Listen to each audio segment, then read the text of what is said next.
देशातील जिल्हाधिकाऱ्यांवर दबाव आणण्याचा प्रयत्न केला जात असल्याचा आरोप काँग्रेसनं केला आहे। देशातील तब्बल 150 जिल्हाधिकाऱ्यांना केंद्रीय गृह विभागाने फोन केल्याचा आरोप जयराम रमेश यांनी केला आहे आणि त्याचबरोबर या जिल्हाधिकाऱ्यांना गृहमंत्री धमकावत असल्याचा आरोप सुद्धा जयराम रमेश यांच्याकडून करण्यात आला आहे।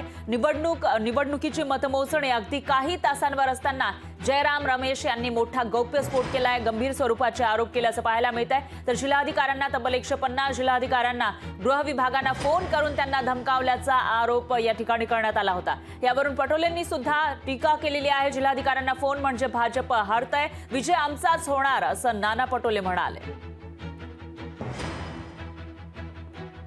भाजपनी आणि विशेष करून मोदी मीडियाने जो एक्झिट पोल काल दाखवलेला आहे तो तर भाजपच जिंकून राहिलेली आहे अशा पद्धतीचं दाखवलेला आहे। आता जनतेच्या मनात काय हे आता जेव्हा बूथ उघडतील ते काउंटिंगच्या दिवशी 4 तारखेला कळणार आहे। पण ज्याप्रमाणे ही जी चर्चा आहे की केंद्रीय गृहमंत्र्याकडून देशाच्या 150 कलेक्टरला फोन गेलेत आणि काही झालं तरी तिथं कॅन्डिडेट जिंकवा अशा पद्धतीचे रुमर सुरू झाली म्हणजे भाजप निवडणूक हारते आहे आणि म्हणून भीतीपोटी कलेक्टरवर दबाव आणते आहे हे त्याच्यातून स्पष्ट होते आहे। लोकशाही मराठी ऐका, पहा, जागरूक रहा।